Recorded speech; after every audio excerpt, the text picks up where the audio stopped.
Chapter 3. In some ways, children never change. The pictures of children in classic literature are as true today as when they were first written. Look at the conniving, mischievous Tom Sawyer, the overly curious Alice in Wonderland, the magical Harry Potter, or the adventuresome Jack and Annie.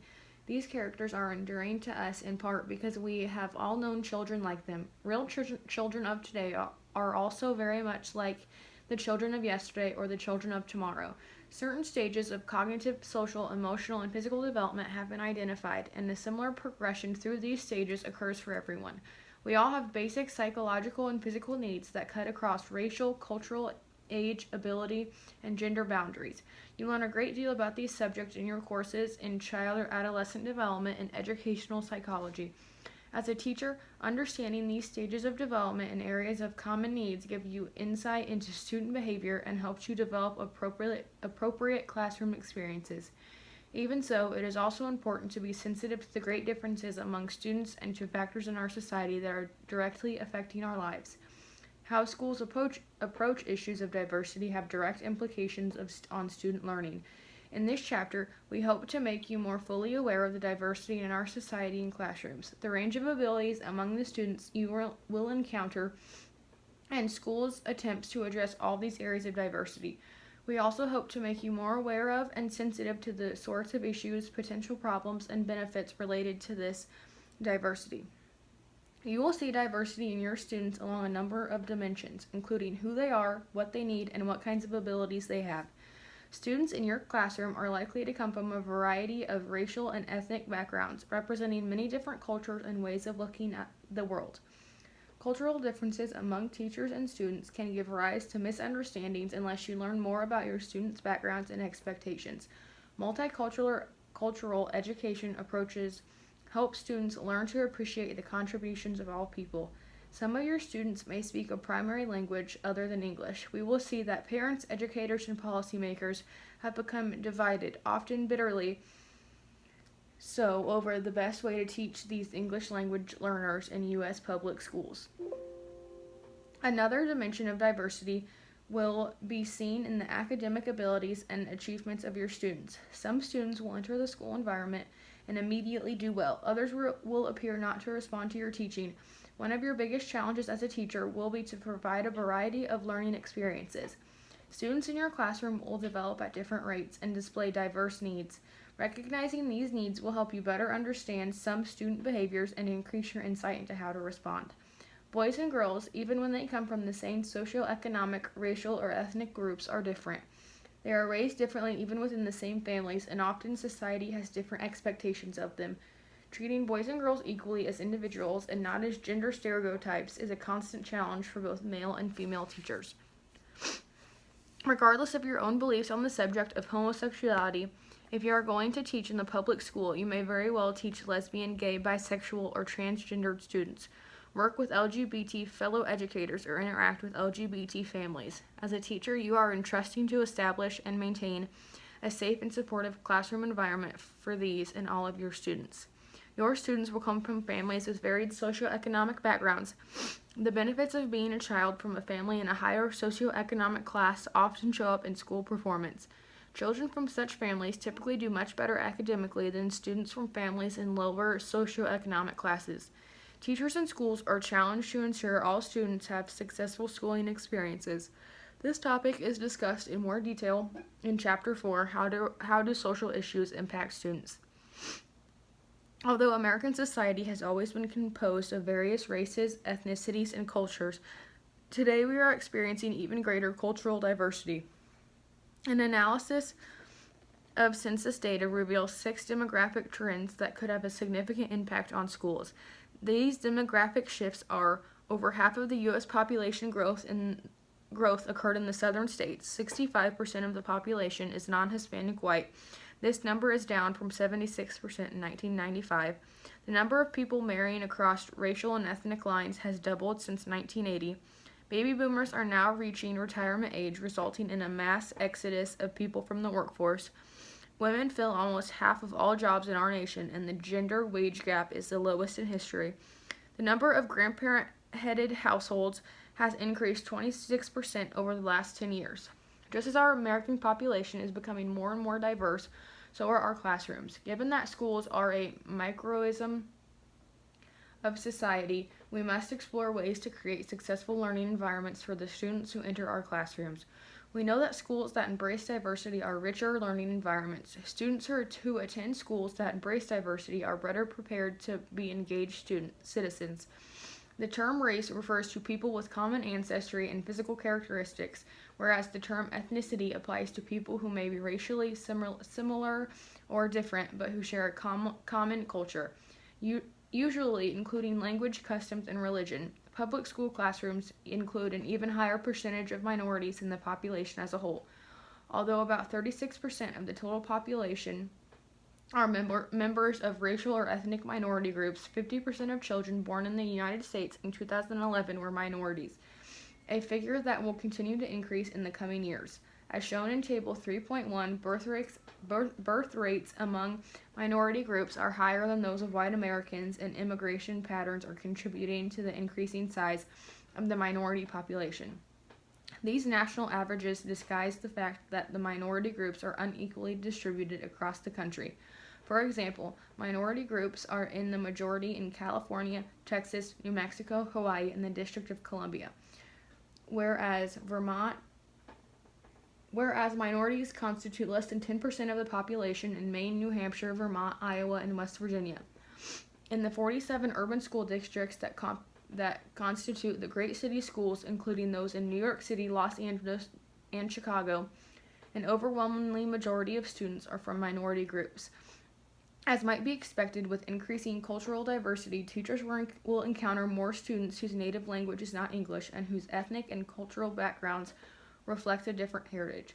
We discuss these English language learners later in this chapter. Students from biracial or multiracial backgrounds represent a small but growing segment of the U.S. population. These students often face unique issues such as being asked to declare a single racial identity, thereby denying the rest of their heritage. Tiger Woods is an example of such an individual declared himself to their heritage. Tiger Woods, an example of such an individual, declared himself to be a Calvinasian, a mixture of Caucasian, Black, American Indian, and Asian. Students without the international renown of Tiger Woods may face rejection from both members of the mainstream culture and members of racial or ethnic minority groups whose heritage they share. Teachers need to be aware of the difficulties such children may face and be willing to accept whatever identities the students choose for themselves. With the development of a richer, more varied society, differences in values and family expectations are also more evident. For example, some families may place a premium on school and higher education, whereas other families might emphasize early entry into the workplace. Even though you will encounter a range of familial expectations for school achievement, be aware that all children deserve the best educational experience they can get while in school. Recognition of racial and ethnic differences can provide the understanding and insight needed for more effective instruction. At one time, the United States was considered a melting pot of many different kinds of people. Immigrants were expected to give up the language and customs of their homelands and adopt the language and customs of their new country. During the 19th and early 20th centuries, schools contributed to the melting pot concept by socializing and acculturating immigrant children to American ways while discouraging them from maintaining the ways of their homelands. Some states even passed laws forbidding instruction in any language but English. The basic idea was to produce a society with one dominant culture. This process of incorporating an immigrant group into the mainstream culture is also referred to as enculturation or assimilation. Many European immigrants were easily assimilated into the dominant American culture, but people of color were often prevented from doing so. The concept of the melting pot has generally been replaced by the notion of cultural pluralism, which calls for an understanding and appreciation of the cultural differences and languages among U.S. citizens. The goal is to create a sense of society's wholeness based on the unique strengths of each of its parts. Cultural pluralism rejects both assimilation and separatism a philosophy that suggests each cultural group should maintain its own identity without trying to fit into an overall American culture. Instead, it seeks a healthy interaction among the diverse groups in our society. That is, each subculture maintains its own individuality while contributing to the society as a whole. As some commentators put it, cultural pluralism argues for replacing the melting pot metaphor with that of a mosaic, tapestry, or salad bowl in which the individual parts remain distinct yet combined to make a unique whole. Many people have promulgated cultural pluralism as a desirable goal, but it does not currently exist in the United States. Although racial, ethnic, and cultural diversity do exist, equality among the various groups does not. In general, racial and ethnic minorities do not share equal political, economic, and educational opportunities with those of the dominant culture, even though our society espouses such equality. In addition, some people resist the notion of cultural pluralism as a desirable goal. Some opponents argue in favor of assimilation, contending that cultural pluralism will undermine the United States' common traditions historically derived from Western European cultures. Others favor separatism. Unfortunately, U.S. schools have often failed to support cultural pluralism. Traditionally, public schools have been run for the benefit of those in the dominant cultural group, thereby excluding minority groups from receiving the full range of benefits.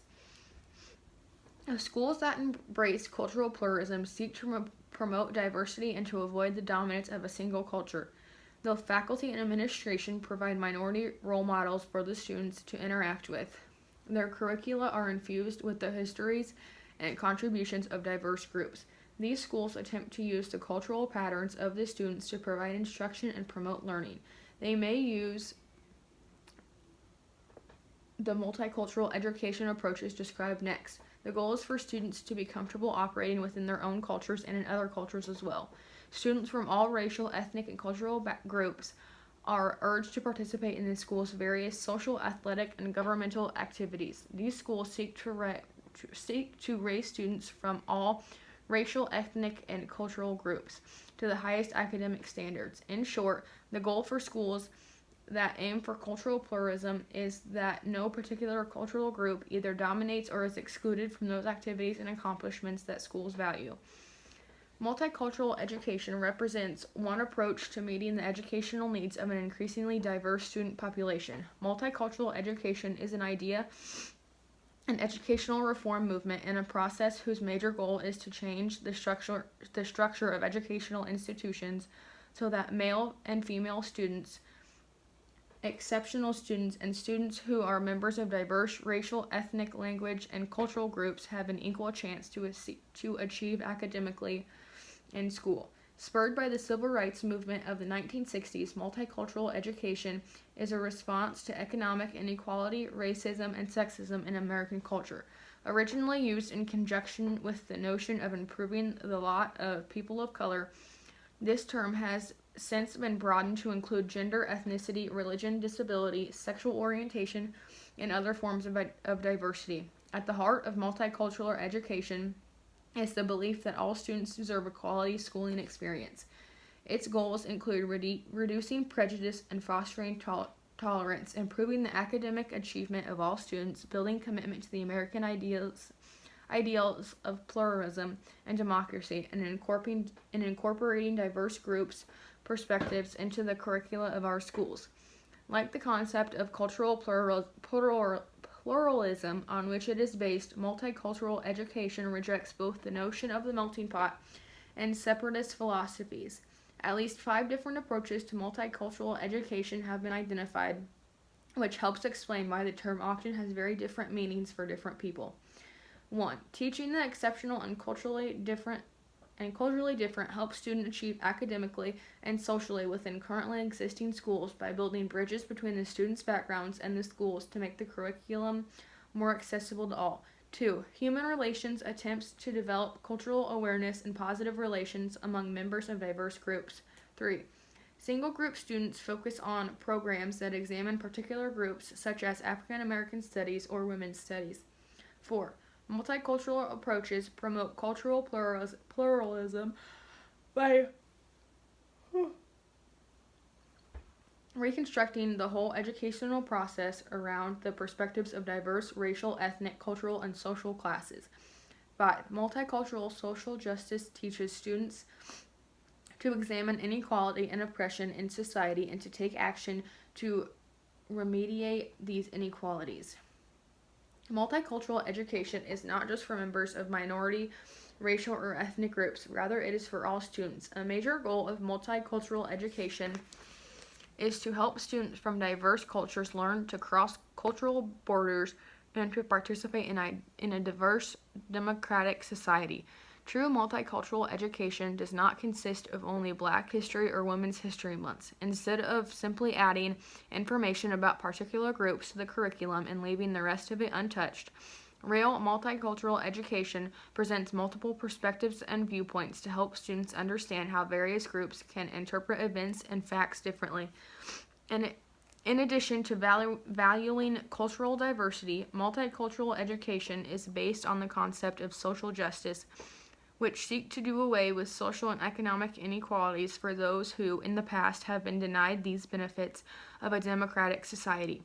African Americans, American Indians, Asian Americans, Hispanic Americans, mixed race individuals, women, individuals with disabilities, people with limited English proficiency, people with low incomes, members of particular religious groups, and individuals with different sexual orientations are among those groups that have, at one time or another, been denied social justice.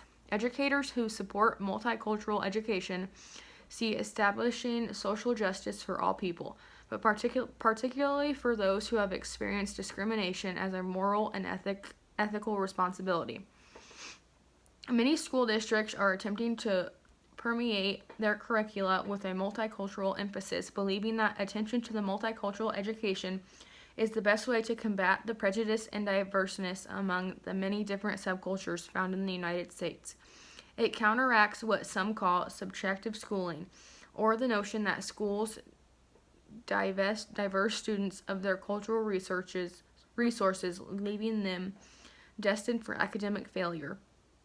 By developing mutual respect for and appreciation of different lifestyles, languages, beliefs, religious beliefs, and family structures, students may help shape a better future society for all its members. Some educators, however, are concerned about what they believe are potential dangers of multicultural education in the schools. Multicultural education may destroy any sense of common traditions, values, purposes, and obligations, thereby leading to a more fragmented and contentious nation. It may divert schools' attentions from their basic purpose of educating for civic, economic, and personal effectiveness. It attacks the problem of minority students' underachievement by emphasizing self-esteem rather than hard work. It substitutes relevance of subject studies for instruction in solid academics. It may undermine a sense of common morality because some advocates of multiculturalism claim there are no universal moral positions that the public schools can legitimately teach. These critics do not argue against the need to preserve the value of the achievements of the diverse ethnic and racial groups of the United States, but they reject the position that everything is of equal value, that the schools have a responsibility to teach every possible belief and value, and that behavior is moral if it is believed to be so by any group. They assert that there are limits to pluralism and that those limits must be articulated by schools and school leaders. In addition, these critics believe that those who lose most from multicultural education are the minorities and immigrants themselves. They argue that the special curricular accommodations associated with multicultural education divert time and energy away from the subjects that students need to compete in the economic world, dominated by the majority culture. Other critics of multiculturalism completely reject the concept of cultural pluralism, referring an assimilationist perspective whereby schools are charged with forging one dominant American culture in which English is the only acceptable language. Clearly, the notion of multicultural education is not without controversy. Multicultural education has often been cast as a reform movement designed to address inequities and discrimination resulting from the race, religion, socioeconomic status, gender, age, exceptionality, or language of students. As with any attempt to solve social problems, excesses and over exuberance can occur. Nevertheless, schools do need to accommodate the diverse populations in a way that removes barriers and enables those students to compete academically and economically while preserving the basic purposes of schooling. Ethnic studies controversy in Arizona. In 2010, the Arizona state legislature passed a law that bars all public schools across the state from offering courses designed for a particularly ethnic group, that advocate ethnic solidarity, or that promote resentment towards a race or group of people. At that time, the Tucson Unified School District offered Mexican American Studies, Native American Literature, and African American literature courses. However, the Mexican American Studies course was the one that attracted the most controversy. Supporters of the ban contended that the courses teach anti-American ideas and encourage Mexican Americans to think of themselves as victims. They argue that ethnic studies promote racism. Supporters of the Mexican American Studies course argue that the course is culturally relevant to Latino students. They contend that student achievement is higher for students who had the opportunity to take the courses. Students in the Mexican American Studies program say that critics claim that they're being taught to the victims is completely false. One student stated that the difference between ethnic studies and regular high school courses, we are more socially critical of a lot of things around us. We explore the other side of the story. Following passage of the legislation, the Arizona Department of Education ordered the district to ban ethnic studies, or the Arizona Education Department will withhold 10% of the district's funds. 3 years later, the controversy continues. Teachers in the Mexican American Studies Department filed a constitutional challenge, arguing that it violates both the First and 14th Amendment of the U.S. Constitution because it targets one school district and one group of people. However, in early 2013, the court upheld the original legislation, and the ban continues. Arizona, while gathering great notoriety over these issues, is only one example of cultural wars that affect the curriculum of the public schools.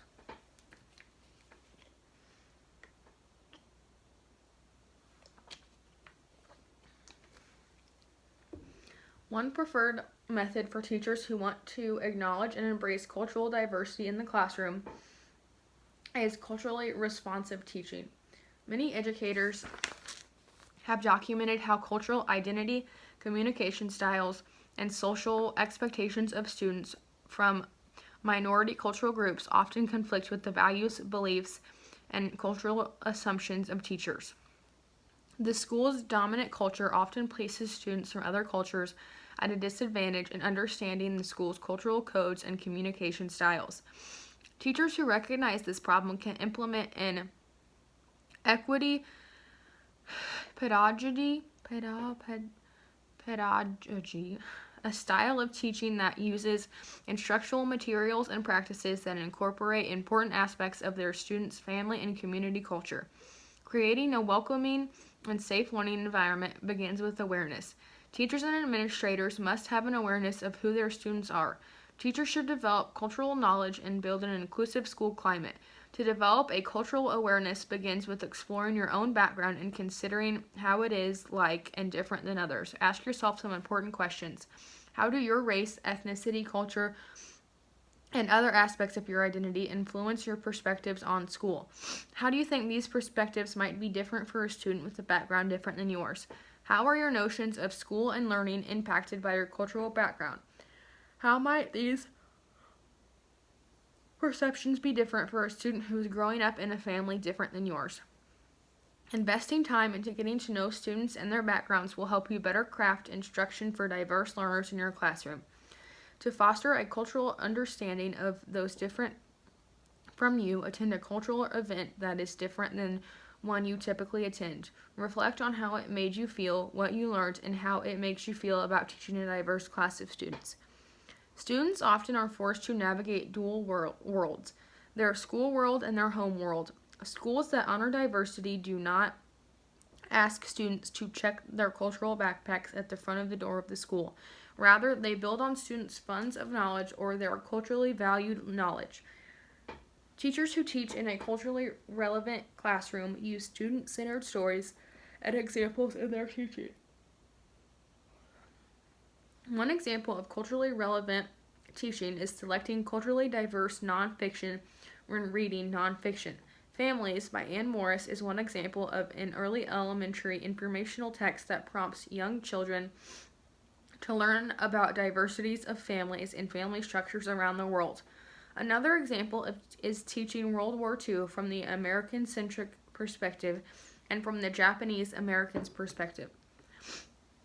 Just as schools must embrace multiculturalism, they also must embrace multilingualism. 10% of all students in schools are English language learners, meaning they have limited English proficiency, yet less than 1% of classroom teachers are trained to teach these students. Nearly 400 different languages are spoken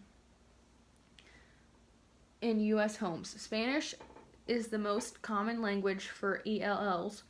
French, German, Chinese, Korean, Vietnamese, and Tagalog are the next languages that ELLs most frequently speak at home. You might think that these non-English speaking youngsters are new to the United States, and some of them are. However, 80% of the children of immigrants were born in the United States, and approximately 3/4 of ELLs were born in the United States, are U.S. citizens, and began school in kindergarten and first grade, the same as their English-speaking peers. The remaining 1/4 of the ELLs included immigrant children and youths born in a country other than the United States. Some of these students are refugees from another country. Refugees are individuals who are permitted to enter the United States because they have fled their native country due to possible harm. The federal government determines how many refugees may enter the United States each year. It is important to note that about 40% of the refugees entering the United States are children who enter our schools. These data indicate that the predominant need for English language development instruction in U.S. school system is for a large native-born population that does not speak English proficiently. Students whose native language is not English constitute one of the most conspicuous failure groups in the U.S. educational system. Because of their difficulty in speaking, writing, and understanding English, many of these ELL students fall farther and farther behind in school, and overwhelmingly numbers drop out before finishing high school. To address this problem, Congress passed the Bilingual Education Act in 1968 and subsequently amended it a number of times to provide federal funds to develop bilingual programs. Passage of the legislation signaled momentous changes for ELL students in our schools and signified changing perspectives about diversity in schools. Much of the expansion of bilingual programs in the 1970s can be attributed to a series of court cases that guided the legislation through different iterations. Perhaps most significant of these cases was the 1974 U.S. Supreme Court case of Lau v. Nichols, in which the court found that where inability to speak and understand the English language excludes national origin, minority group children from effective participation in the educational program offered by a school district, the district must take affirmative steps to rectify the language deficiency in order to open its instructional program to these students. Basing its ruling on the Civil Rights Act of 1964, the court held that the San Francisco school system unlawfully discriminated on the basis of national origin when it failed to cope with children's language problems. As a result of the Lau case, the U.S. Office for Civil Rights suggested guidelines for school districts to follow, the so-called Lau remedies.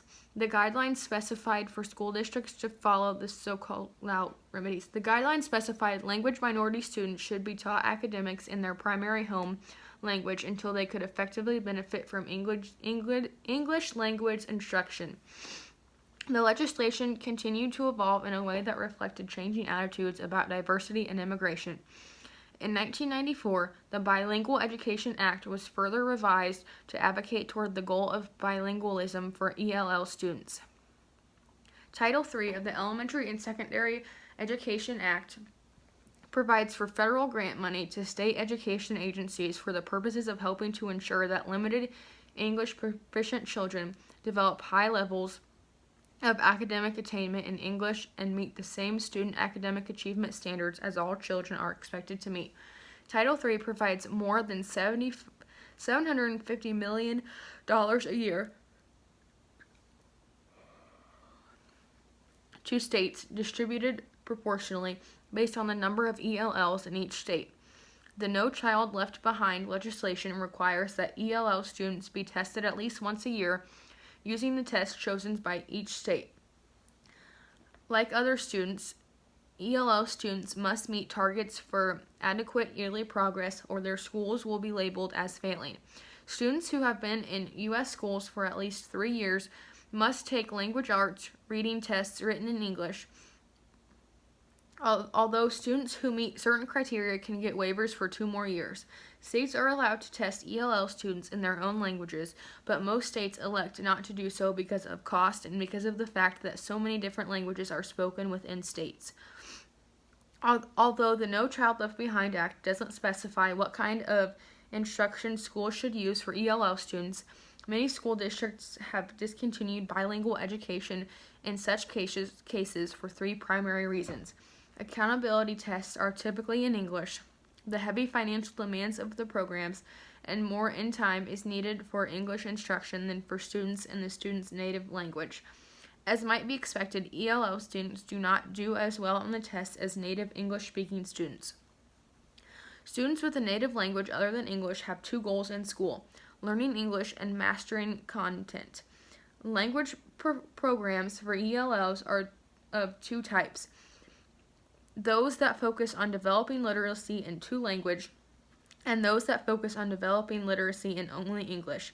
Among the models that focus on developing literacy in 2 languages are the transitional and maintenance or developmental models. The transitional model provides intensive English language instruction, but students get some portion of their academic instruction in their native language.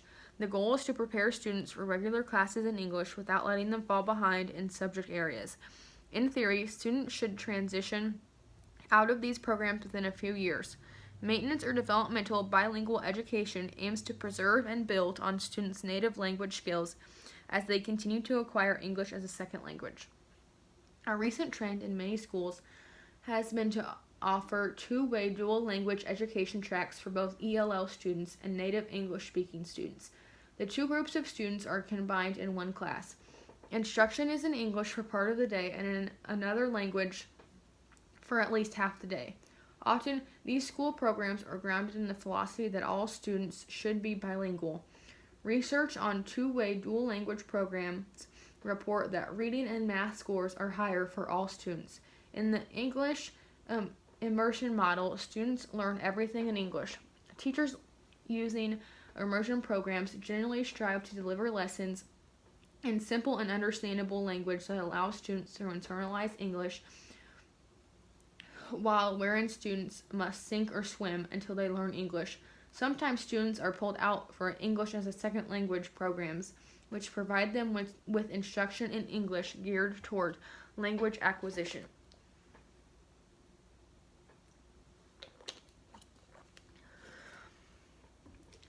Choosing the best method for educating students who need to learn English has become a diverse political battle. In the early 1970s, language minority speakers and their advocates fought for bilingual education as their right. Today, however, many of them are expressing doubts about the effectiveness of bilingual programs.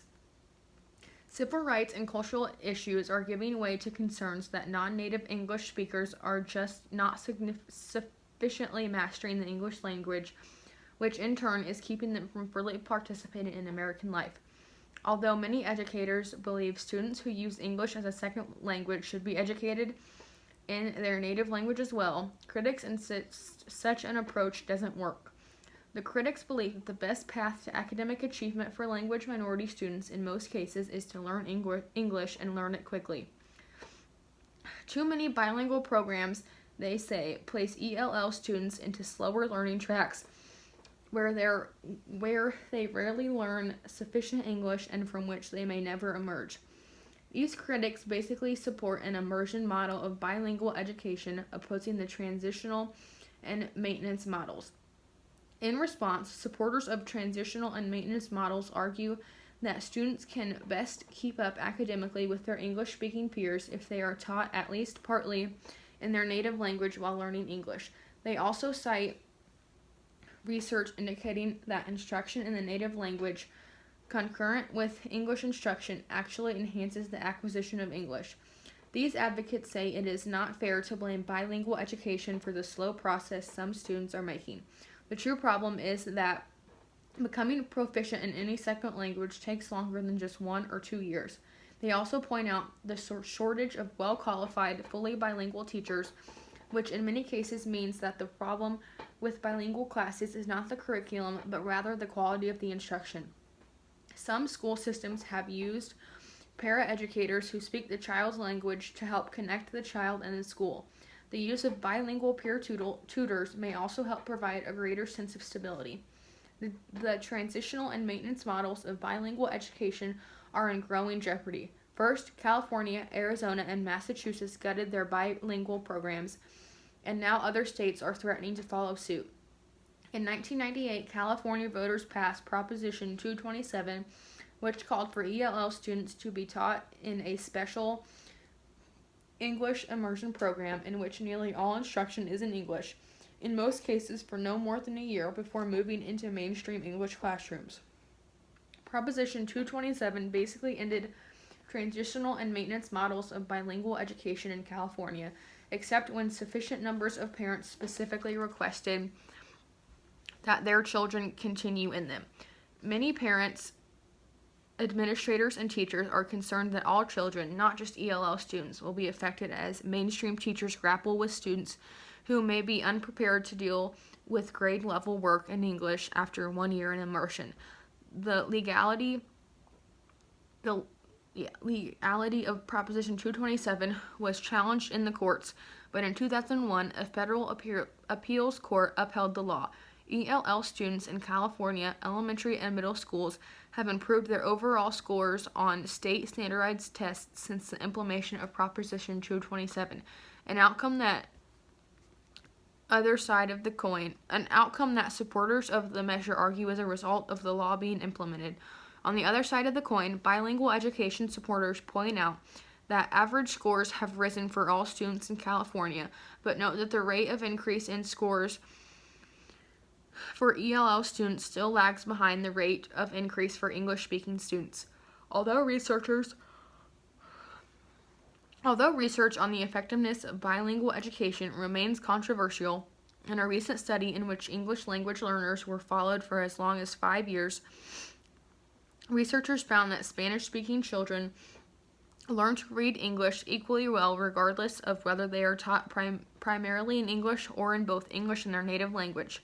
Despite the controversy over bilingual education, many school districts are in desperate need of bilingual teachers, and particularly those who speak Spanish and Asian languages. If you speak a second language or still have time to include learning a language in your college program, you could help meet a serious educational need while greatly enhancing your employment opportunities. Speaking a foreign language, especially Spanish, is also an asset for regular classroom teachers who may have Spanish-speaking students in class. The changing demographic trends in the United States makes it quite likely you will teach bilingual students in your classroom. How will you ensure you are effectively instructing these students in a way they can best learn? One of the first things you should do is get to know your students and develop an understanding of their cultural and language background. It will be helpful for you to know how long the students have been speaking English and what language is spoken in the home. From the beginnings, you can assign a buddy student to partner with ELL students on classroom activities. Encourage the students to engage in authentic and meaningful communication. As you consider your instruction, structure lessons that activate and build knowledge with pictures, videos, or graphic organizers. Engage students in cooperative learning activities so that they can support one another and learn together. When talking with students, be sure to give some extra time for them to respond, and be sure to model correct English usage. Other modifications or strategies you may incorporate in your classroom for ELL students include vocabulary notebooks, topical word walls, and dialogue journals. Among the modifications that have been shown not to work include asking another student to translate the assignment into the student's native language, providing extra time for an assignment with no added instruction or explanation, or excusing the student from doing an assignment. In some ways, many U.S. schools are not structured to address students' diverse abilities. In this section, we look at the theory that students may have many abilities and talents not tapped by traditional schooling. We also explore learning styles to see how different students learn. This exploration might broaden your views on approaches to teaching. Finally, we briefly examine characteristics of students along a range of disabilities and talents. Schools and teachers must make special efforts to effectively educate students who vary from average either because they have learning problems or because they're academically gifted. Howard Gardner, a leading psychologist, supposes that we should move towards educating multiple intelligences, of which linguistic and analytic abilities are only two facades. In Gardner's book, Frames of Mind and Multiple Intelligences, The Theory and Practice, he explains that we all have strengths, weaknesses, and unique combinations of cognitive abilities. Gardner states that people have at least 8 distinct intellectual capacities that they use to approach problems and create products. 1. Verbal linguistic intelligence draws on an individual language skills, oral and written, to express what's on the person's mind and to understand other people. 2. Logical mathematical intelligence is a person's ability to understand principles of some kind of causal system, like a scientist does, or to manipulate numbers, quantities, and operations, like a mathematician does. 3. Spatial intelligence refers to the ability to represent the spatial world internally in the mind, like a chess player or a sculptor does. 4. Bodily kinesthetic intelligence is the capacity to use your whole body or parts of your body to solve a problem, make something, or put on some kind of production like that of an athlete or a performing artist. Musical intelligence is the capacity to think in music and to be able to hear patterns and recognize, remember, and manipulate them. 6. Interpersonal intelligence is the ability to understand other people, an ability that we all need, but that is particularly important for teachers, salespeople, and politicians. 7. Intrapersonal intelligence refers to having an understanding of yourself and knowing your preferences, capabilities, and deficiencies. 8. Naturalist intelligence refers to the ability to discriminate among living things and to have a sensitivity towards features of the natural world such as rock formations and clouds. He has also tentatively identified a 9th existential intelligence. Existential intelligence refers to the ability to pose and ponder questions about life, death, and ultimate realities. Many of our schools tend to emphasize a curriculum that specifically targets the predominantly linguistic and logical mathematical abilities students need to do well on commonly used standardized tests and to de-emphasize or exclude other possible intelligences. This constricted focus on a limited range of abilities results in an education system that teaches and reinforces only certain types of achievement.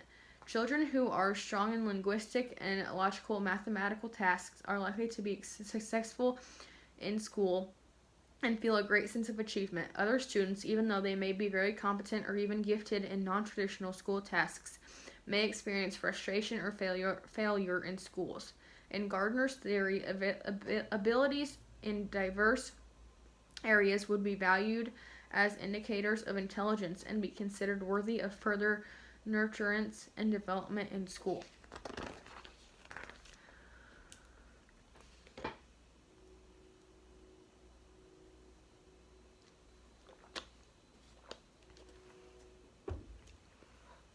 Howard Gardner's book, 5 Minds for the Future, Cultivating Thinking Skills, argues that because the future is so unpredictable and changing, everyone needs to cultivate 5 different ways of thinking. 1. The disciplined mind has mastered at least one way of thinking, a distinctive mode of cognition that characterizes a specific scholarly discipline, craft, or profession. 2. The synthesizing mind takes information from disparate sources, understands and evaluates that information objectively, and puts it together in ways that make sense to the synthesizer and also to other people. The creating mind breaks new ground. It puts forth new ideas, poses unfamiliar questions, conjures up fresh ways of thinking, and arrives at unexpected answers. 4. The respectful mind notes and welcomes differences among human individuals and groups, tries to understand these others, and seeks to work effectively with them. 5. The ethical mind ponders the nature of one's work and the needs and desires of the society in which one lives. This mind conceptualizes how workers can serve purposes beyond self-interest and how citizens can work unselfishly to improve the lot of all. These 5 minds are different from the 8 or 9 intelligences Gardner identified. He thinks of them as broad uses of the mind that can be cultivated in schools, the workplace, or in professions. To be certain, Gardner asserts these 5 minds make use of the intelligences. For instance, to cultivate the respectful mind, one would have to exercise interpersonal intelligence.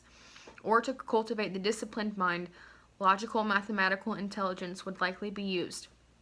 Acknowledging and fostering individual abilities in a variety of areas is one way teachers can help students.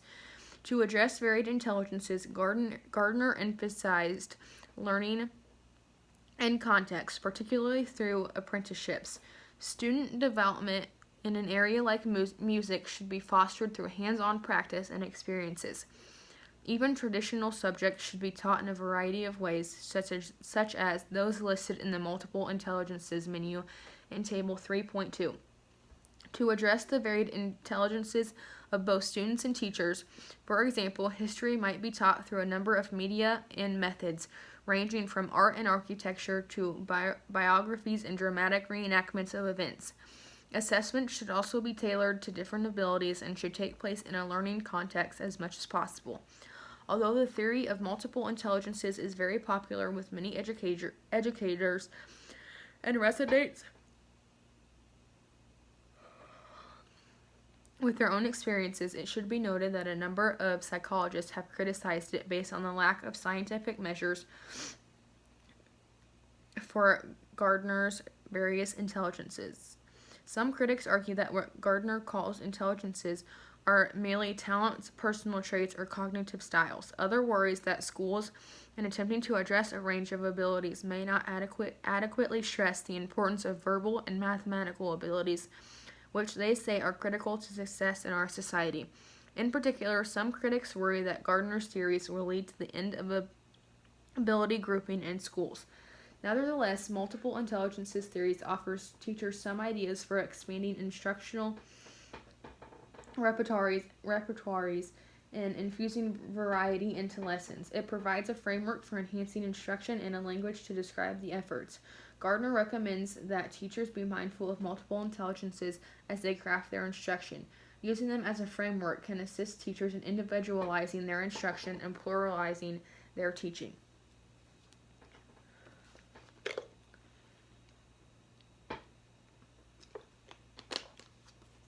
Reflections on individualizing instruction. One of the most difficult yet most rewarding lessons that I learned as a teacher was how to individualize instruction and assignments through differentiation to teach students at their level. As a middle school language arts teacher, I had over 100 students walk through my door every day, and each one presented his or her own strengths and areas for growth. My job as their teacher was to recognize their individuality and meet them where they were. This is tough. You have to find out where they are, and often the distance between that point and where they need to be at the end of the year is wide. At the beginning of the year, I always surveyed my students about their interests. Although their ability is important, I wanted to know how to engage them, what motivates them, what type of things do they like to read about, write about. Once I had that information, I took a look at how well they read and wrote. Often we think about differentiating for students' abilities. I like to think about differentiating for interests, multiple intelligences, and ability. Once you start, it is actually a lot of fun. Instead of getting 100 projects about the same book or research topic, I get 100 different reports. I also created options for projects that incorporated multiple intelligences. Some examples are create a playlist that could serve as a soundtrack for your chosen novel and explain why you chose each song. Illustrate multiple scenes from your chosen novel. Rewrite a section of the book from a different character's point of view, or act out a scene from the novel and be able to explain why you chose that scene and how it is important to the novel. Rubrics for these projects are a great way to differentiate for ability. Once students chose a project, I presented them with the rubric that matched their ability and their project. At this point, there were so many projects and rubrics that students did not realize who had what level. That is what I love about this system. It revolved around interest, talent, and then ability. Students were excited to choose what to read and which project to complete. The rubric was a piece of the puzzle, not the focus. Does this sound like a lot of work? Truthfully, in the beginning, it can be. If you have a strong professional learning community, you can delegate project instructions and rubrics or pull them off of the internet and fine-tune them to meet your classroom needs. But once the system is in place, you do not have to recreate it. I suggest making minor changes each year to continue fine-tuning the process. Although individualizing instruction can seem like a daunting task, it is well worth it, and all students benefit. I still get emails and Facebook messages from students who are listening to their soundtrack playlist or come across their projects and remember working on them in my class. They stand the test of time. Within the range of diversity your students will display, some will have disabilities you may encounter. Many types of disabilities, for example, you may encounter many types of disabilities. For example, you may have students with mental retardation, emotional disturbance, learning disabilities, attention deficit disorders, speech or language impairments, multiple handicaps, autism, traumatic brain injuries, orthopedic impairments, visual impairments or blindness, and hearing impairments or deafness. Nearly 10% of all school-age children are identified to have a specific disability. Table 3.3 shows the percentage of students in each of the officially recognized categories by race. The term special education is often used as a designation for services designed for students with disabilities. In 1975, the Education for All Handicapped Children Act established the right of all students with disabilities to a free, appropriate public education. The law specified that each such student must be provided with an individual education program, outlining both long-range and short-range goals for the child. Since that time, a number of other federal laws have reinforced and extended the commitment to special education.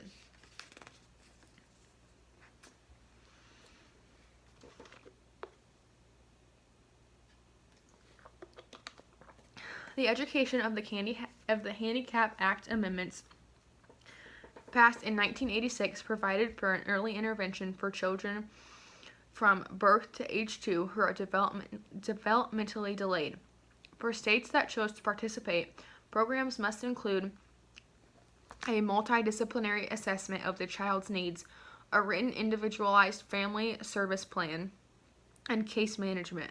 Services may draw from a variety of areas such as special education, speech and language pathology, occupational or physical therapy, or family training and counseling, depending on the developmental needs of the child.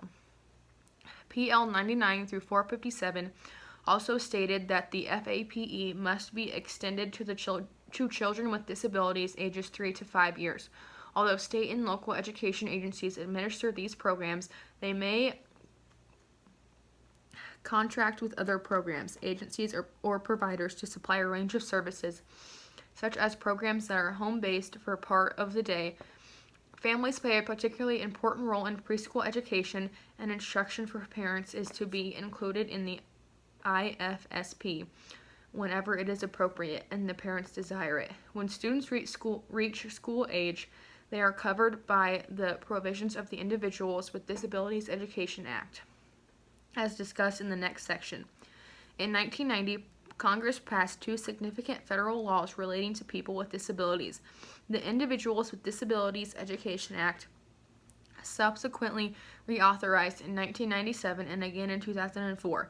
The Americans with Disability Act, IDEA, amended the Education for All Handicapped Children Act of 1975. ADA ensures the right of individuals with disabilities to non-discriminatory treatment in aspects of their lives other than education. 7 principles provide the framework of IDEA around which education services are designed and provided to students with disabilities: fair and appropriate education, appropriate evaluation, an individual education program, least restrictive environment, parent and student participation in decision making, procedural safeguards, response to intervention.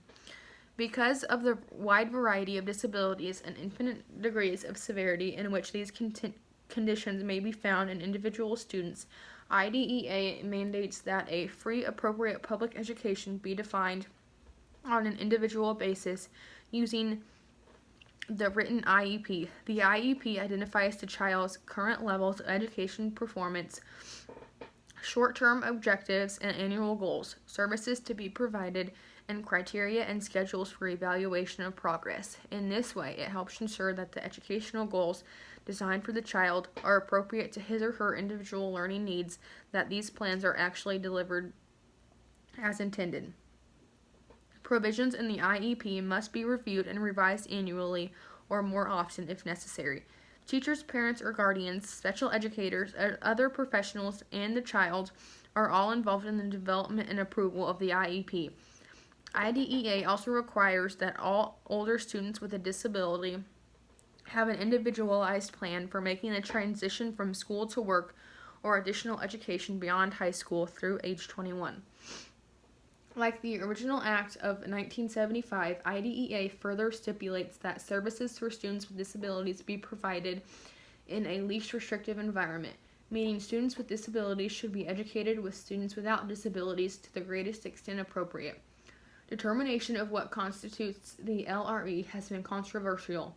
The social and academic benefits of the regular classroom must be weighed against the unique educational needs and individual circumstances for each child. In the past, the term mainstreaming was used to describe the practice of placing special education students in general education classes for at least part of the school day, with additional services, programs, or classes being provided to these students as needed.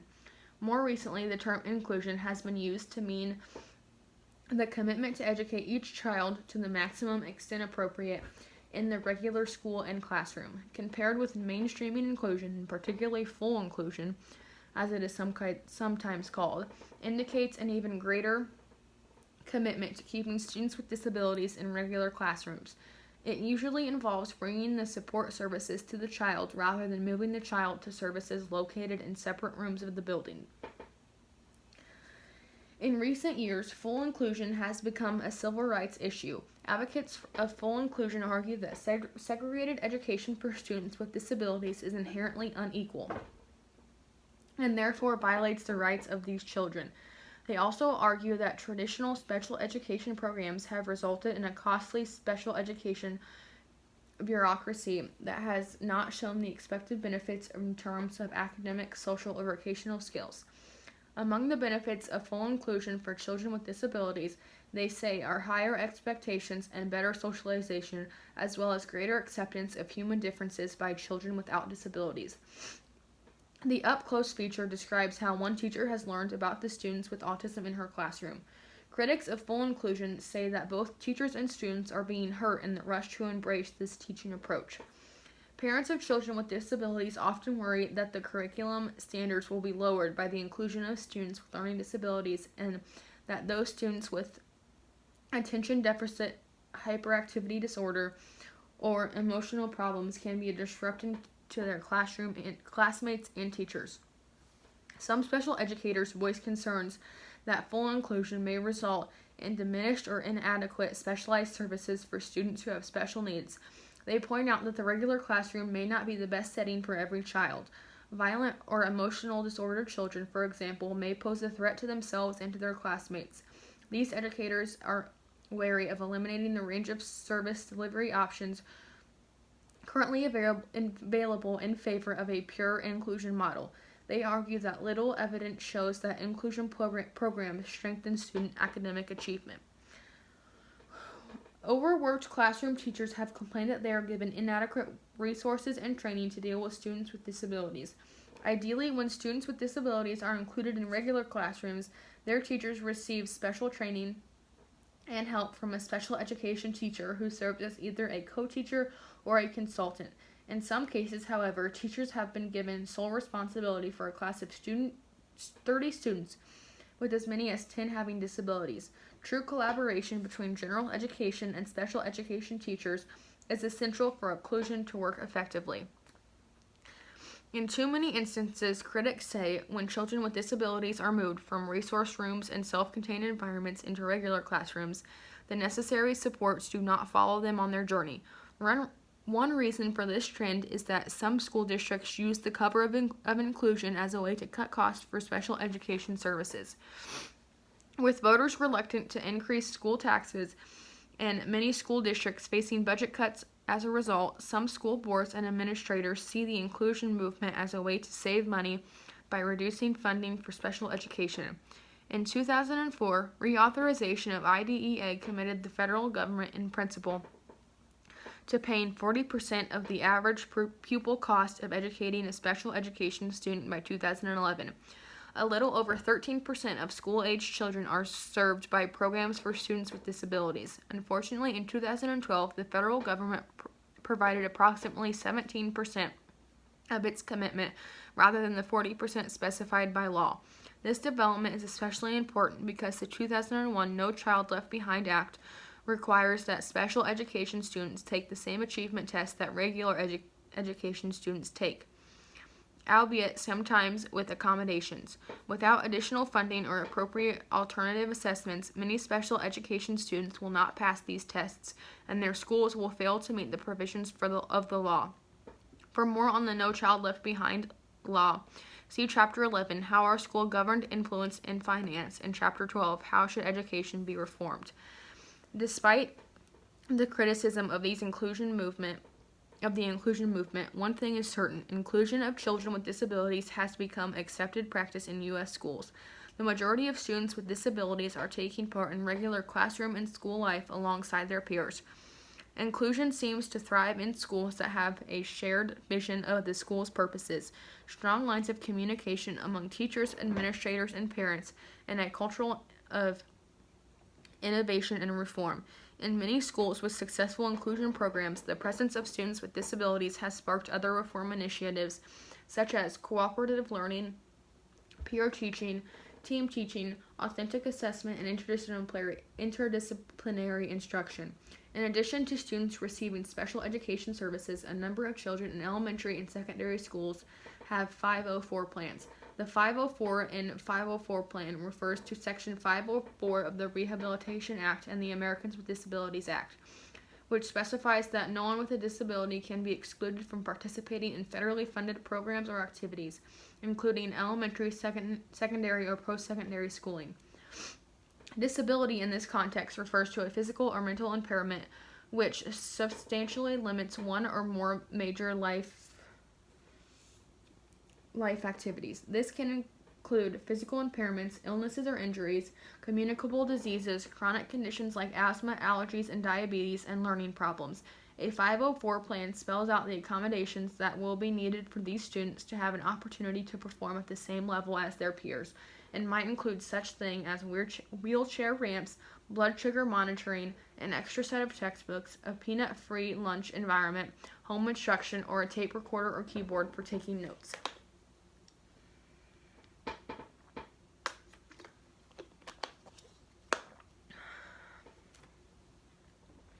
One teacher's journey to support her autistic adolescents. High school teacher Jody Parks knew little about autism when she started teaching over 20 years ago. In fact, she didn't know anyone who was autistic. Now she has taught 5 students who are identified as having autism spectrum disorders over the past few years.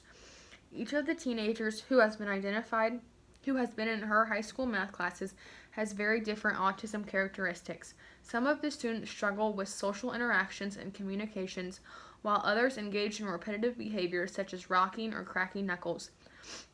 One of the teenage boys in her class was brilliant when it came to calculus, yet he struggled with changing classes every hour and understanding the different expectations he faced in each classroom.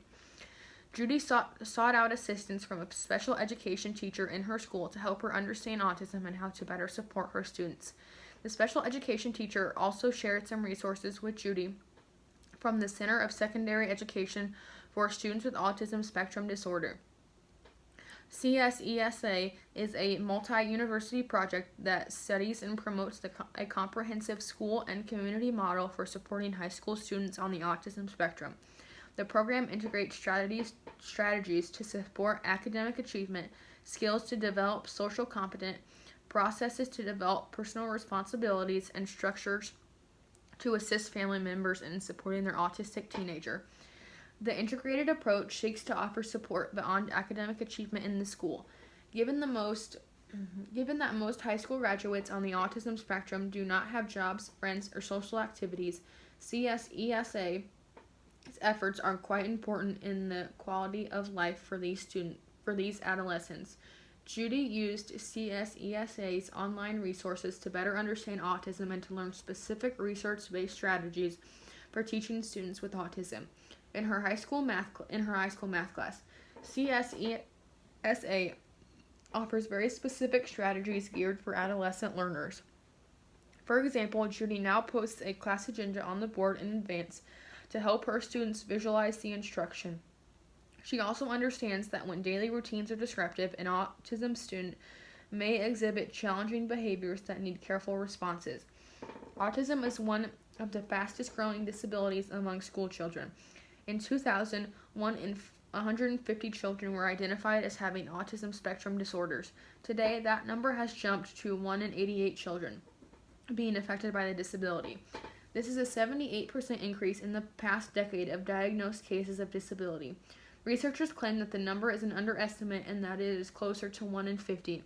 The majority of those diagnosed are male. The researchers do agree that early intervention is the key to improving autism characteristics.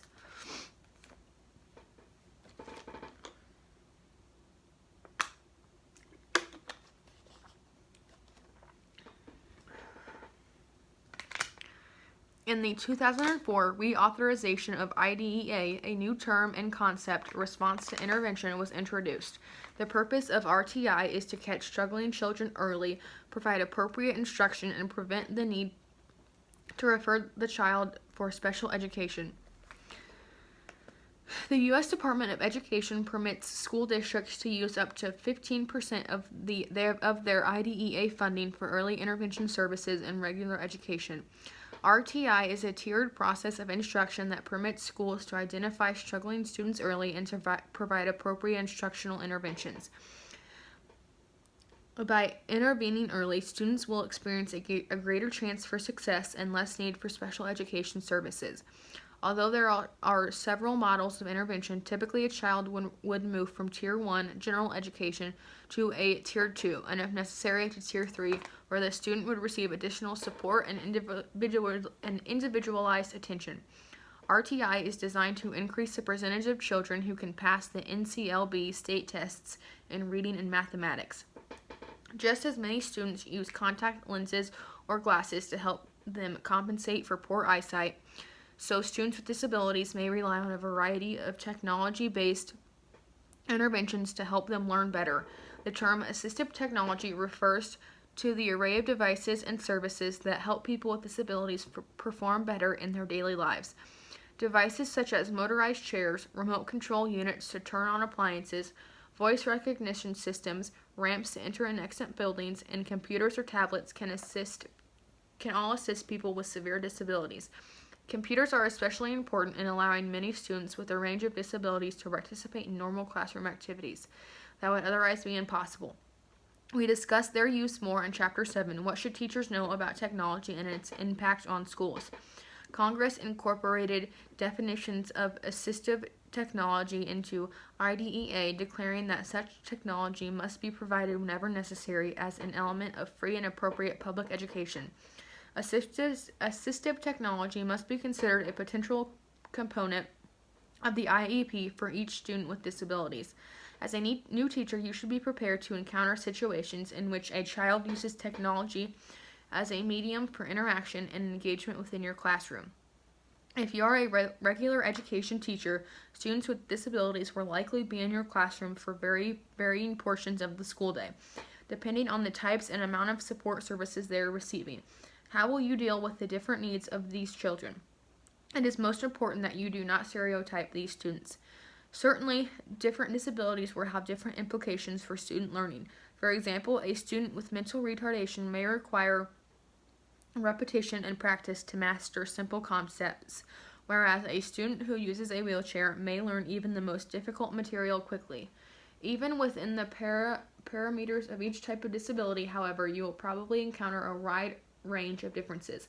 Consider two students identified as having learning disabilities. One may display a low to average intelligence quotient and have extreme difficulty in mathematics. The other may have extremely high IQ and have difficulty in reading.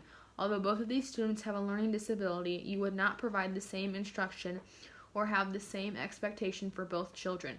You should approach instruction for children with disabilities just as you would for other students in the classroom. Expect diversity, anticipate a range of disabilities, and look for the particular strengths and learning profiles of each student. The special education teachers in your school will be helpful resources for recognizing student abilities and suggesting instructional strategies. The more you and a special education teacher can coordinate instruction and services for your students with disabilities, the better the students' educational experiences are likely to be. Here are a few other suggestions about how you as a regular education teacher can be effective in teaching children with disabilities in your classroom. 1. Be open to the idea of including students with disabilities in your classroom. 2. Learn about each child's limitations and potential and about available curriculum, methodologies, and technologies to help the child learn. 3. Insist that any needed services be provided. 4. Use a variety of teaching strategies, including hands-on activities, peer tutoring, and cooperative learning strategies. 5. Avail yourself of opportunities for co-teaching with a special education teacher.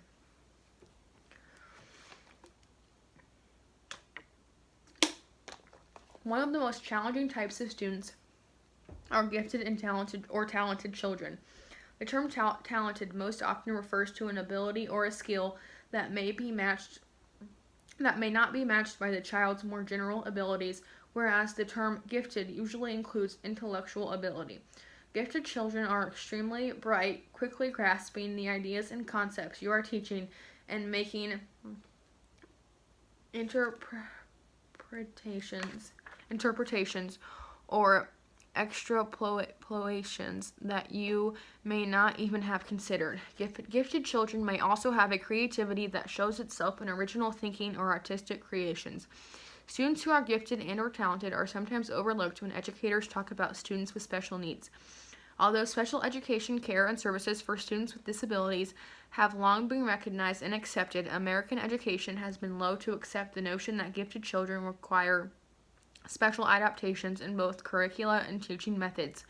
Because the idea of giftedness implies an elitism to many Americans, it seems undemocratic to provide special services to children who already enjoy an intellectual advantage. However, as one educator says, highly gifted children are as far from the norm in the direction of giftedness as the severely retarded are in the other direction.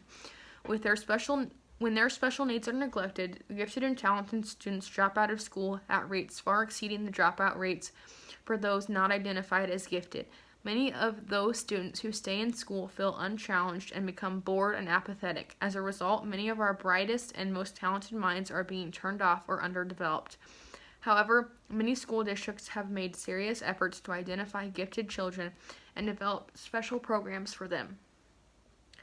The areas in which states identify gifted and talented students can range from intellectual to psychomotor to artistic. and with many variations. Through its evolution, the study of giftedness has moved increasingly towards more inclusive definitions and away from more exclusive ones. As we described earlier in the chapter, some people now think intelligence is composed of multiple factors. Consequently, in many schools, the definition of giftedness is shifting away from an emphasis on general intellectual ability and towards the recognition that giftedness occurs in a variety of areas, such as mathematics, language, spatial ability, and kinesthetics. In the past, school districts have tended to rely heavily on general intelligence and achievement tests in their assessment of students' intellectual abilities, as well as on teacher recommendations and grades earned in school. There is a danger of letting these assessment tools become synonymous with the definition of gifted and talented. To avoid this danger, teachers and administrators must study and interpret the data the tools provide rather than take the data at face value and use them for hard and fast cutoff points.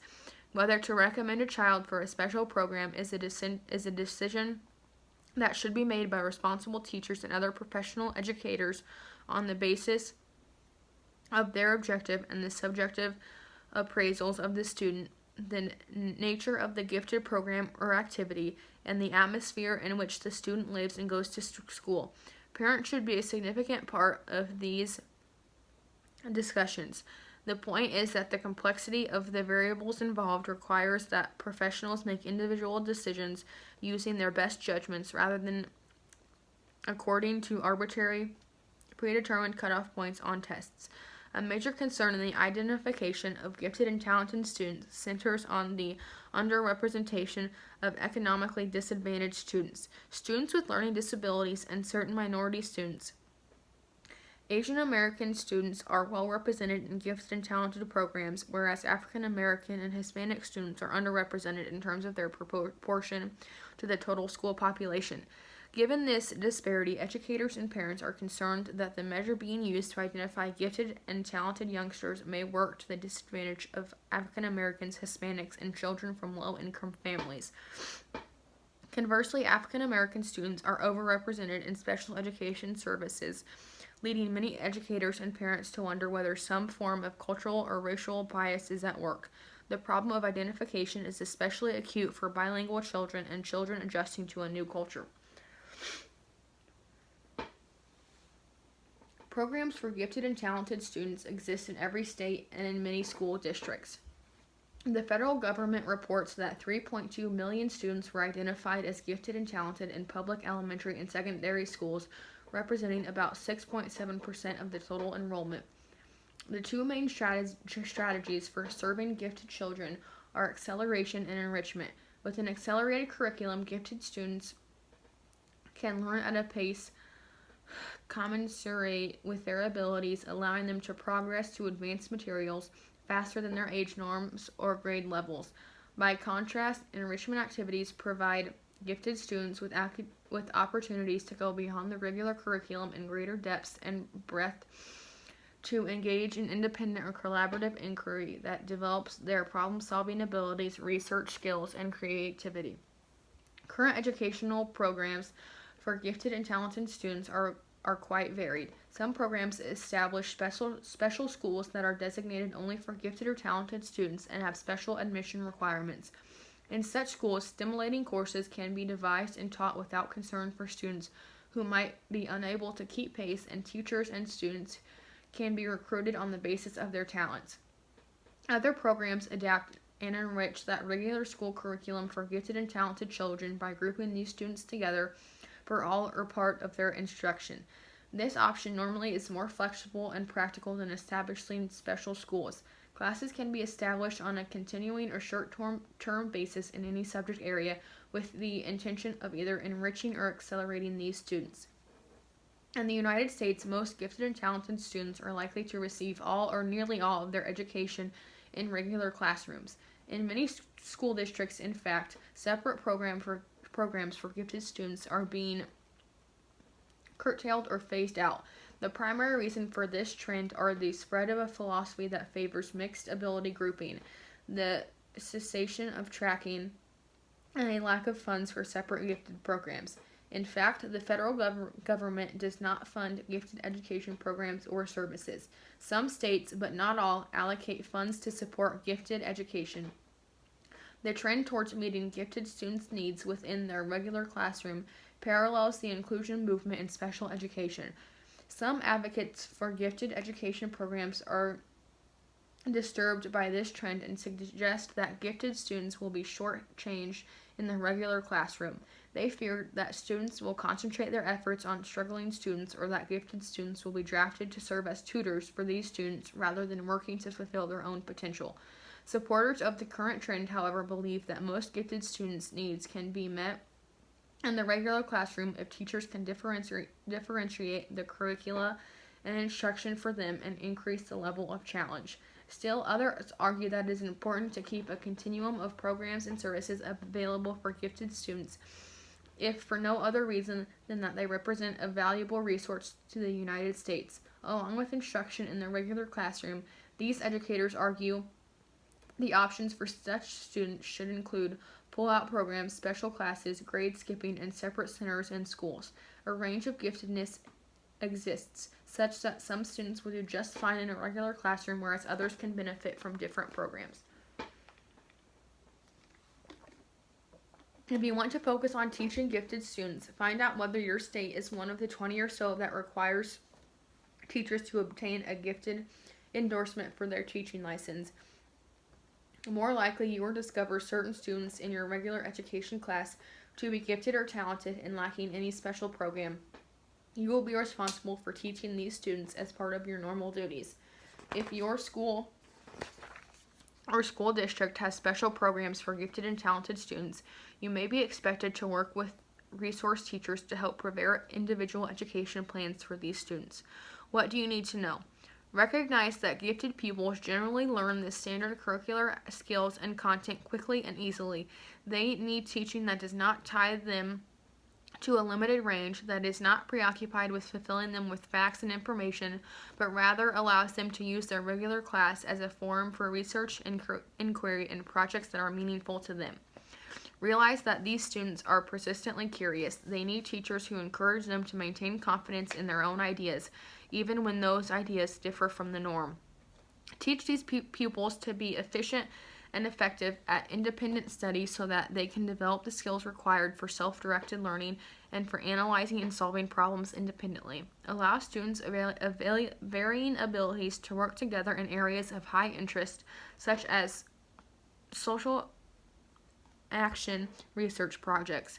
Help students apply complex cognitive processes such as creative thinking, critiques, and pro and con analysis. Explain your ideas concerning which instructional materials are available. Consider businesses, religious groups, national parks, and resource people as resources of potential instructional materials in addition to the textbooks and reference books available in the school. Be sure to investigate any technological resources that are available, including website and other electronic links to information and knowledgeable people outside of the school. Use differentiated instructional strategies such as flexible grouping, tiered assignments, learning centers, student contracts, and mentorships.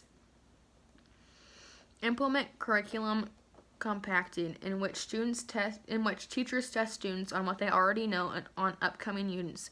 Students who demonstrate mastery in advance are allowed to accelerate through the material or pursue enrichment activities while the unit is being taught to the rest of the class.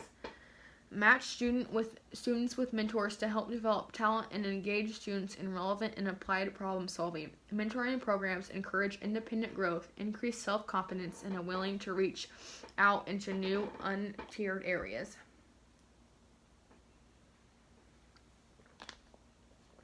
Earlier in this chapter, we made the point that some racial and ethnic groups have been denied equal education opportunities throughout our country's history.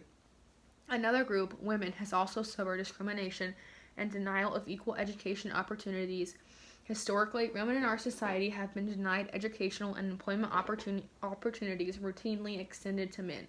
In recent years, considerable progress has been made to address these inequalities. For example, women now constitute the majority of college students and have gained admittance into and success within many professions from which they were previously excluded. Teachers must be alert to avoid unfairness in their treatment of either boys or girls. Fairness and equality may be difficult to achieve, however, because by the time they get to school, boys and girls are already used to being treated differently. From very young ages through adulthood, society holds different expectations for males and females. These expectations, in turn, generate different patterns of behavior towards boys and girls. Whether it is pink or blue clothes, G.I. Joe or Barbie dolls, video games or drawing kits, or football helmets or ballet slippers, boys and girls get different messages from society about what is expected of them. Society tolerates aggressive behavior more in boys than in girls. Boys are encouraged to be independent, while girls are often expected to conform to accepted norms. During the 1980s and 90s, a number of research studies alleged that girls were being shortchanged in schools and classrooms. Researchers concluded that teachers often treated boys differently than girls, frequently to the girls' detriment, although teachers were generally unaware of their behavior that favored boys. These research studies suggested that in subtle and not so subtle ways, female students received the message that boys were more important than girls because teachers pay more attention to boys. Researchers also found that there was considerable gender stereotyping in textbooks and other reading material. Great strides have been made to level the playing field for boys and girls in the classroom. Today, the majority of college graduates are women. Girls have caught up with boys in terms of mathematics and science achievement, yet still fewer women than men tend to choose jobs in engineering and the sciences. In spite of comparable achievement levels in mathematics and science among boys and girls, recent study on gender differences in STEM careers show that women lag men in choosing careers in those areas. The Department of Commerce Women in STEM report revealed that women represent a mere 24% of the STEM workforce, yet women who do work in a STEM occupation earn 33% more than women working in the non-STEM workforce. The gender gap concerns many experts who fear that the United States may be losing its competitive edge over the rest of the world in science and engineering fields. Because countries like China and India have so many more people in science and engineering fields, the United States needs women to enter STEM fields so the U.S. can expand its pipeline for math and science talent. For this reason, Race to the Top legislation mandates that states encourage not only STEM initiatives, but also specifically STEM initiatives targeting school-age girls. One example of these efforts is a new partnership between the National Aeronautics and Space Administration and the Girl Scouts of America to develop opportunities for girls to engage in NASA STEM activities. Multiple explanations for this gender gap in STEM fields exist. Some say that girls aren't exposed to career opportunities in STEM fields while in middle and senior high school, whereas others say that women look for careers where they can combine work and family, and that STEM fields seem less compatible with this goal. And still another explanation is that girls may be choosing health-related and environmental-related fields because they see them as being more compassionate professionals. In all probability, each of these explanations is valid for some portion of the female population.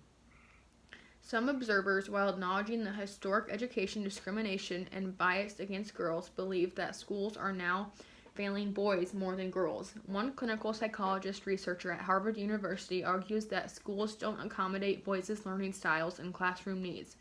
Boys perform best, he reports, when they have frequent recess breaks and are able to roam around the classroom. Boys are also more likely to enjoy argument and lively classroom debate, which is often discouraged.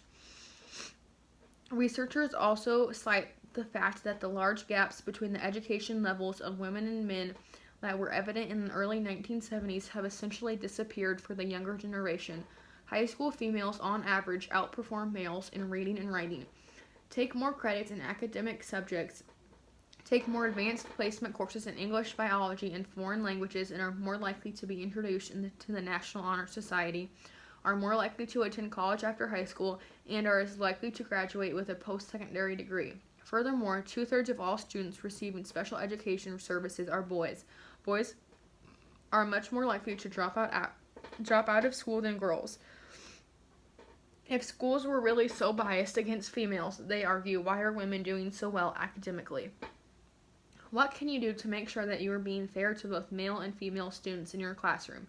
To ensure sex equitable learning environments in classrooms, teachers should consider the following steps. Have high expectations for all students. Examine instructional materials to be certain that sex role stereotyping or bias does not occur. If it does, try to find alternative materials. Examine and address, if needed, the frequency with which students are called on the kind of responses that they provide the students to ensure that gender biases are not occurring. This can be done by audio taping student-teacher interactions and listening to unintended patterns of interaction. Look at who uses or is encouraged to use computer technology in the classroom. Often boys tend to monopolize computers and other technology. Eliminate the assignment of sex stereotype tasks. Organize classes so that students don't segregate themselves by sex. Model sex equitable behavior. Choose your words carefully and correct students' speech or actions when it borders on discrimination or bias. Pair learning with movement to increase brain activity and offset boredom. Some school districts are attempting to address gender differences by offering single-gender schools or classrooms. Advocates for this approach argue that by separating the sexes, more attention can be given to the particular needs of boys or girls. Opponents argue that discrimination might still occur and suggest that keeping boys and girls together means that they learn to work with one another. At this point, insufficient research has been carried out to support either claim, but anecdotal reports claim success for some single-sex classes.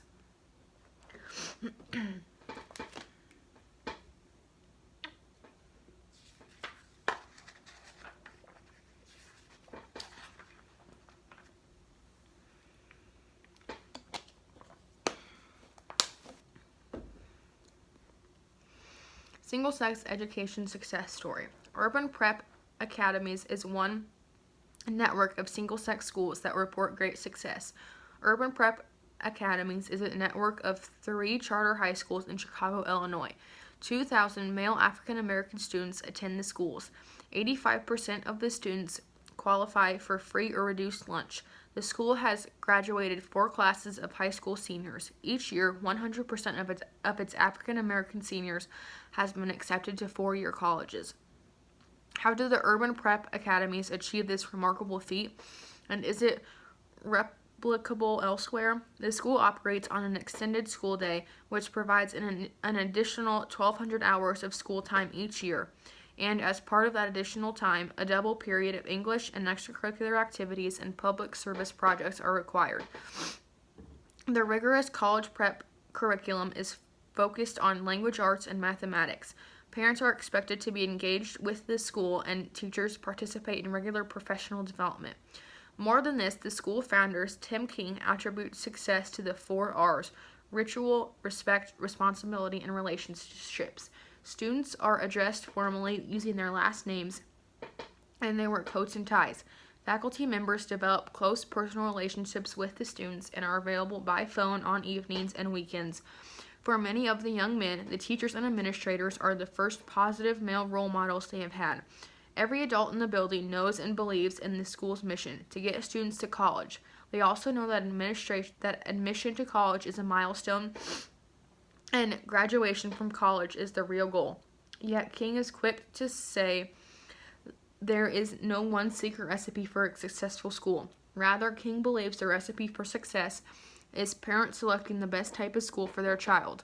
Are these results replicable at other schools? Urban Prep Academy started with 1 school.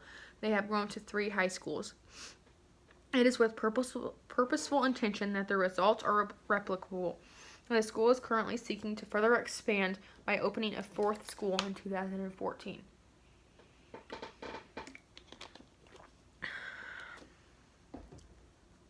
People kept coming up to me and making fun of me. They would call me horrible names and I would cry all the time. Letters were put in my locker saying things about AIDS and how my parents shouldn't have had me and how I should just die. Kids would threaten me after school and follow me home yelling things at me. No one should have to go through what I went through in school. This statement by a lesbian student reflects what many lesbian, gay, bisexual, and transgendered students experience in school. According to a 2011 survey of 8,584 middle and high school students, the majority of LGBT students were experienced a hostile school climate. The survey defined a hostile school environment as one in which students hear biased remarks at school and feel unsafe at school because of their sexual orientation.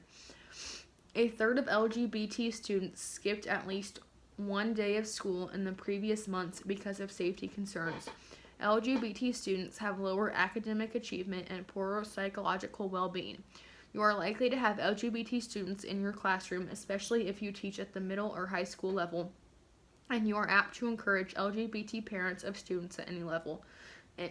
You are apt to encounter LGBT parents of students at any level.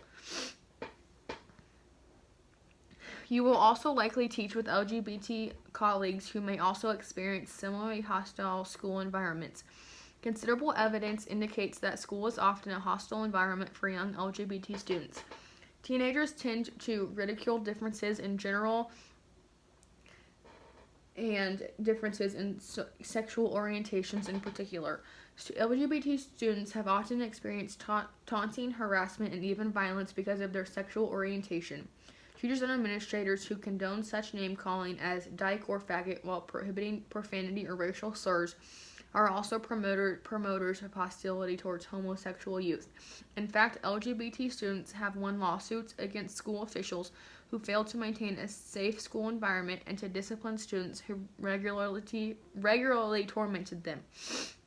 The hostility that LGBT youth encounter in school is mirrored in the larger society, which bombards them with messages that they are outcasts.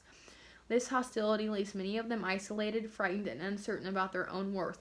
As a result, gay students are a high-risk population. Many run away from home or are thrown out by parents, abuse drug and alcohol, suffer from depression, or attempt suicide. The National Education Association, the American Federation of Teachers, and other leading education associations have all passed resolutions calling on their members and school districts to acknowledge the special needs of LGBT students, provide supportive services such as counseling and support groups, and implement anti-harassment measures. 15 states and the District of Columbia prohibit anti-gay harassment and discrimination in schools over and above the protection afforded by the U.S. Constitution and Title IX.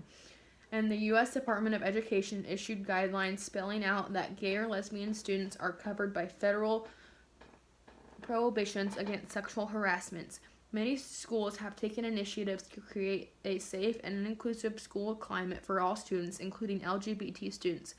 Although all students stand the chance of becoming the victim of a bully, LGBT students are much more often targeted of the bullying. Educating school staff and faculty also improves the environment for LGBT students. Often, teachers are unsure of how to discuss issues of bullying or gender roles with students. LGBT students report that they feel more accepted at a school when they work with supportive teachers. Nevertheless, the issue of sexual orientation remains extremely controversial, and action urged by gays and lesbian organizations are certain to provoke opposition by some community members who believe such steps would signal that the schools are condoning homosexual behavior. Some people believe that while toting tolerance, LGBT organizations are actually seeking to promote homosexuality among students at a developmental period in their lives when the sexual identity of many is not fully developed. It will be important for you to be mindful of the community you teach within as you consider the steps you will take to ensure a supportive learning environment for your students. All students, regardless of their sexual orientation, have the right to a safe and supportive learning environment. As educators, we also have the responsibility to promote and protect the emotional well-being of all of our students. There are many things that schools and educators can do to make schools safer for all students, as well as those who are gay, lesbian, bisexual, or transgender. Establish classroom guidelines about name-calling. Challenge homophobic remarks everywhere and all the time. Respect different points of view. Make no assumption about students' families or their sexual orientations. Use the words gay, lesbian, and bisexual. Use inclusive language such as partner or spouse instead of husband or wife. Be role models for how all students should be treated with respect and dignity. So far in this chapter, We have presented a great deal of information about the diversity of the children you will be teaching. Ultimately, how these children are educated will come down to you and your daily interactions with them in your classroom. How will you deal with diversity? Consider what we know about the typical teacher today. Women and whites predominate in the teacher force. 76% of all public school teachers are women, and 83% of those teaching in public schools are white. Despite efforts to increase the number of minority teachers, this gap between teachers and students is likely to persist for some time. Profiles of pre-service and beginning teachers show similar gender, racial, and ethnic patterns. Most of these teachers come from relatively stable family backgrounds. The majority of teachers and future teachers in our classrooms then come from very different backgrounds than many of the students they teach. As we mentioned in Chapter 2, what is a school and what is it for? The more alike students and teachers are in social and cultural characteristics, the more they share tacit expectations about behavior and academic performance. As gaps in those social and cultural characteristics widen, teachers need to rely on solid pedagogical training to overcome these differences. Too often, white educators have been reluctant to recognize that their own backgrounds and the cultures of the school have an effect on learning. As an incoming teacher, you will need to know about the commonalities and differences among students. You will need to learn specific methods and techniques for addressing the plurality of culture and learning styles you will encounter. The school programs described in this chapter have been designed to address student diversity and create a more equal educational opportunity for children in our school systems. An inherent danger in these approaches to addressing diversity, however, is the tendency to label children and form stereotypic images of who they are. Student performance in school is affected by many factors, including social and cultural trends.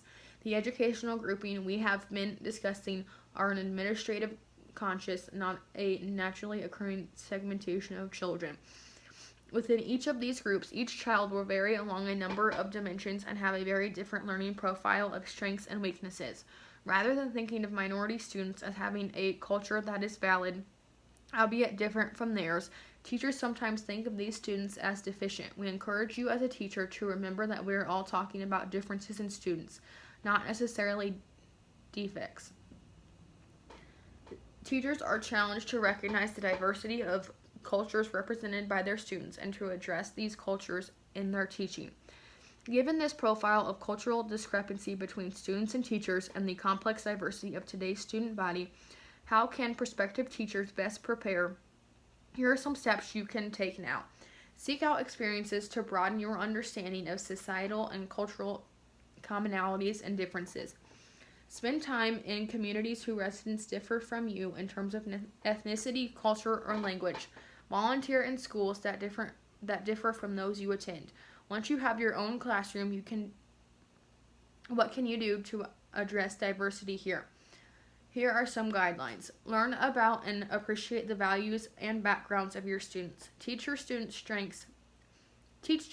strengths rather than making them feel incapable or deficient. Provide a variety of educational experiences and find ways for all students to achieve recognition from you or their peers and for being good at something.